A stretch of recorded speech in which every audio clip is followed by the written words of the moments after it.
remember the old typewriters with the hammers. Larry? Okay? Remember that? If you really wanted to type faster, what would happen? The hammers would get locked up. How many of us had that experience? This keyboard is real. It was designed to prevent that.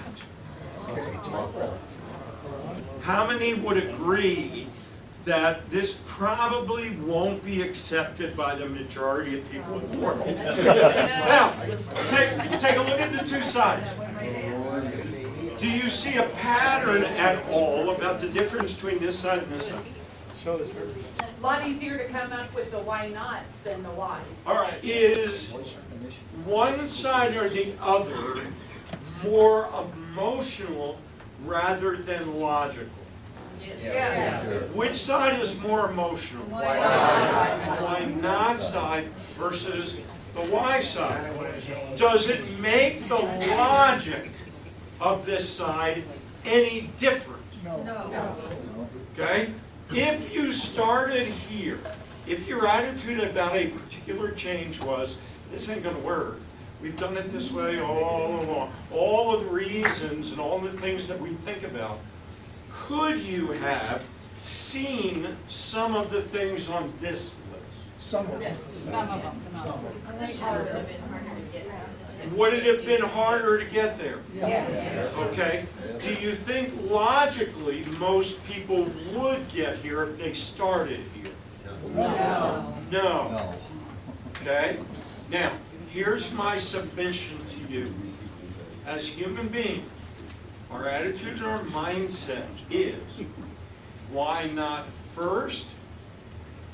And then maybe we might get to the why. We don't say change for the right, we say change for the worse. We do, right? Our initial impression for change is we immediately go, why not? How many believe that's true? Okay? Now, the key thing is this. We miss the benefits of the change because we start here and we refuse to look here. Why not seem to be negative? Why seems to be positive? It's absolutely true. So here's my first major challenge to you. And everything that we've done is built up to this point right here. First leadership principle. Whenever you experience change, no matter where it is, start with the why and then go to the why not. Is this harder to do? Yes. That's why it takes leadership. Because if it didn't take leadership, everybody would do it, and everybody would be in leadership, and it ain't easy sometimes. This is our job. Yes, ma'am? Well, and I was just going to give a quick example. When we were chapter directors, if we would bring up an idea and say, let's try this, a lot of times the rest of the staff would say, we've already done that, it didn't work. And I'd say, but you know, what if we tried, and they'd say it, and I'd finally say, okay, but if we wanted to try to make it work, what would that take? And then all of a sudden everybody's thinking and they're jumping in, and we turned it around and we did it, and it did happen to work that time, just a different group of people, but it was getting to them to look at it from. She came from a particular mindset, which dictated the way that she handled the situation.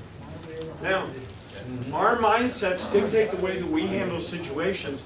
Does what we do affect the other people that we lead? Yes. Right? For us to think about our mindset and how it influences our actions and how those actions influence the people that we're interacting with and trying to lead.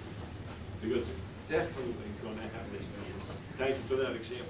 Whenever you experience change, no matter where it is, start with the why and then go to the why not.